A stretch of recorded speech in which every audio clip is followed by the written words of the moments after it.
Hello बच्चों, welcome to all of you. देखिए बच्चों, आज के इस लेक्चर में हम आपको किंगडम प्लांटी के बारे में बताएंगे।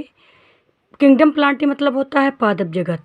पादप जगत को दो सब किंगडम्स में बांटा गया है। पहला होता है क्रिप्टोगेमी और दूसरा होता है फेनरोगेमी, है ना, जो कि क्रिप्टोगेमस भी बोलते हैं, फेनरोगेमस भी बोलते हैं। क्रिप्टोगेमी क्रिप्टोगेमी में ऐसे प्लांट आएंगे, यानी कि क्रिप्टोगेम्स ऐसे प्लांट होते हैं जिसमें फ्लावर और सीड नहीं पाए जाते हैं, है ना।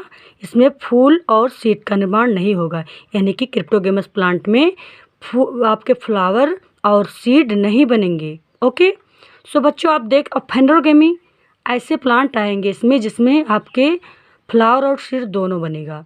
आप देख रहे हैं क्रिप्टोगेमी के बारे में बताएंगे। क्रिप्टोगेमी को 3 डिविजन्स में डिवाइड किया गया है। 3 डिविजन्स में पहला है थैलोफाइटा, दूसरा है ब्रायोफाइटा, तीसरा है टेरिडोफाइटा। ओके, सो बच्चों आप देख रहे हैं जो थैलोफाइटा थैलो मीन्स होता है थैलस, यानी कि ऐसे प्लांट जिसके बॉडी रूट, स्टेम और लीफ में डिफ्रेंशिएट ना हो उसे थैलोफाइटा बोलते हैं। यानी कि इसमें अब इस थैलोफाइटा जो होता है हमारा, ये 2 क्लासेस में डिवाइड किया गया। पहला है एल्गी, दूसरा है फंजी। आप देख जो एल्गी होता है बच्चों, एल्गी को सामान्य भाषा में काई बोलते हैं। काई तो आप देखे होंगे, कहते हैं हाँ काई लगी है वहाँ पे, जिससे नल वल के पास पानी वानी ज़्यादा रहता है, मॉइस्चर जहाँ ज़्यादा रहता है वहाँ पे एल्गी ग्रो कर जाते हैं। तो एल्गी आपके हरे हरे दिखते हैं, काई भी बोलते हैं। ओके, एल्गी जो होता है, जो हमारा एल्गी होता है अपना भोजन स्वयं बनाता है, यानी कि algae synthesize their own food, है ना, यानी कि अपना भोजन स्वयं बनाएगा, यानी कि यह स्वापोषी है, अपना पोषण स्वयं करता है। और इसका प्लांट बॉडी, यानी कि प्लांट बॉडी जो होता है रूट स्टेम लीफ में डिफ्रेंशिएट नहीं होता है। अब फंजाई देखेंगे बच्चों। अब जो फंजाई होता है इसका भी बॉडी रूट स्टेम लीफ में डिवाइड नहीं होता है, लेकिन इसमें एक खासियत है, on the basis of their nutrition, यानी कि इसके पोषण के आधार पर एल्गी और फंजी दोनों एक दूसरे से अलग हैं। एल्गी अपना भोजन स्वयं बनाता है due to presence of chloroplast, chlorophyll, but fungi जो होता है ये अपना भोजन स्वयं नहीं बनाता, क्योंकि इसमें क्लोरोफिल नहीं होता है, इसलिए अपना भोजन स्वयं नहीं बना पाता, अर्थात यह हेटेरोट्रॉपिक होता है। मीन्स क्या, हेटेरोट्रॉपिक मतलब होता है परपोषी होता है। ओके, अब बच्चों हम ब्रायोफाइटा की बात करेंगे। ब्रायोफाइटा तो आप पढ़े ही हैं। अब देखो जो ब्रायोफाइटा होता है ये भी आप पढ़े हैं। इसमें लीफी गेम्टोफिटिक प्लांट आते हैं, मीन्स मॉस लाइक स्ट्रक्चर, तो मॉसेस आते हैं, है ना, जिसमें आपके रिक्सिया, मार्केंसिया ये सब आएंगे, यही सब है। इसको भी 2 क्लासेस में डिवाइड किया है, हिपेटिकी और मसाई। ये सब मतलब आपको पढ़ना नहीं, 11th वालों के लिए मतलब इम्पोर्टेंट नहीं है इतना ज़्यादा। फिर टेरिडोफाइटा के बारे में बात करते हैं। अब देखिए बच्चों, जो टेरिडोफाइटा होता है ये आपके जो है क्रिप्टोगेमस का तीसरा डिवीज़न है, और इसमें आप देख रहे हैं जो टेरिडोफाइटा होता है इसमें फीदर लाइक इसका लेप होता है, जैसे पंख की तरह लेप होता है। इसका जो टेरिडोफिटिक प्लांट होते हैं इनका जो लीफ होता है बच्चों, ये पंख की तरह दिखते हैं, जैसे फर्न वगैरह हो गया। आप देखे होंगे दीवार पर ऐसे लगे होते हैं फर्न तो आप जानते होंगे। आप ये भी देखिए कि इसमें ना फ्लावर लगेगा ना बीज बनेगा, कुछ नहीं होगा। अब देखिए, अब हम बात करें, अब ये टेरिडोफाइटा को भी 3 क्लासेस में डिवाइड किया गया है, एक्यूसिटिनी, लाइकोपोडिनी और फिलिसिनी। बट इसको आपको पढ़ना नहीं है बच्चों। ओके, लेकिन ये सब जानना है आपको। अब देखो थैलोफाइटा में थैलस लाइक स्ट्रक्चर रहता है, इसमें वैस्कुलर बंडल नहीं पाया जाएगा, यानी कि इसमें जाइलम फ्लोएम का अभाव होता है। ओके, क्योंकि इसका बॉडी ही जब थैलिक तरह है तो कहाँ से इसमें जाइलम फ्लोएम पाया जाता है, बिल्कुल नहीं पाया जाएगा। आप वैसे ही मतलब इसके बारे में जान सकते हैं। ब्रायोफाइटा इसमें भी वैस्कुलर बंडल का अभाव होता है बच्चों, इसमें भी जाइलम फ्लोएम नहीं पाया जाता है। अब तीसरा डिवीजन जो होता है टेरिडोफाइटा, अब बच्चों देखिए हमारे वैस्कुलर बंडल का जो ओरिजिनेशन हुआ था, उत्पत्ति, वैस्कुलर बंडल का उत्पत्ति यानी कि जाइलम एंड फ्लोएम की उत्पत्ति हमारे टेरिडोफाइटा से ही हुई है ना। टेरिडोफाइटा डिवीजन से ही हमारे जाइलम और फ्लोएम यानी कि वैस्कुलर बंडल का वर्जिनेशन यहीं से हुई है, यानी कि वैस्कुलर बंडल की उत्पत्ति हमारे टेरिडोफाइटा से हुआ है ना।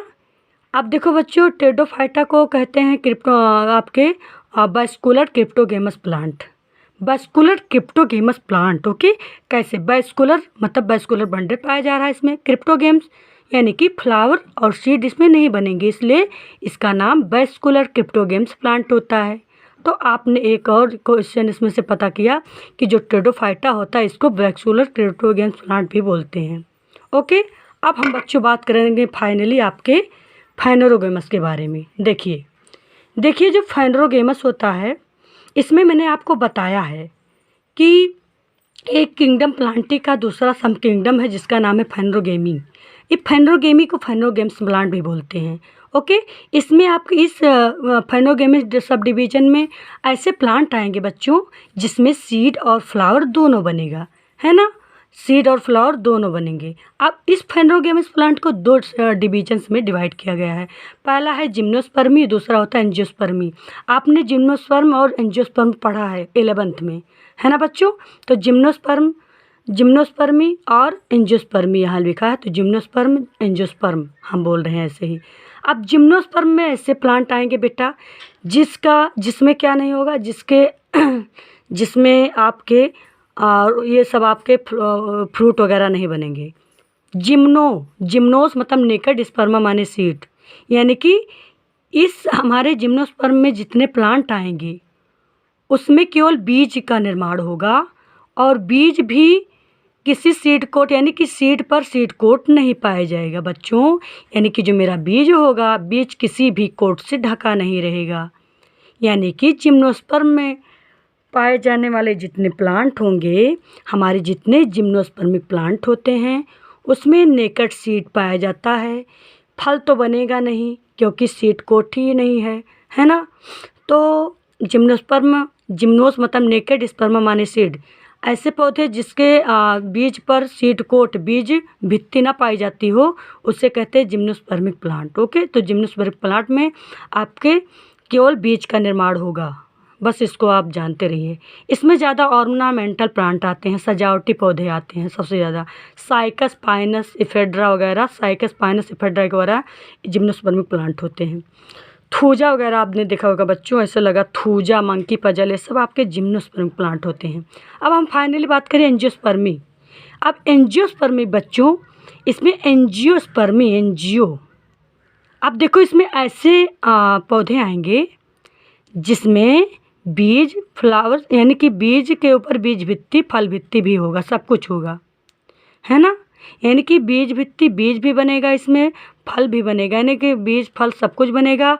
और बीज में आपके सीड में सीड कोट होगा और आपके फल में भी फल भित्ति होगी। Okay, so finally angiospermic plant ऐसे होते हैं जिसमें आपके फल का निर्माण होता है।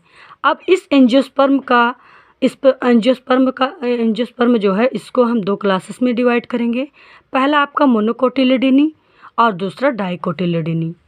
अब देखो बच्चों, मोनोकोटिलिडनी और डाइकोटिलिडनी यानी कि मोनोकाट और डाइकाट, यही समझो। मोनोकाट और डाइकाट यानी कि एक बीजपत्री पौधे और आपके द्विबीजपत्री पौधे।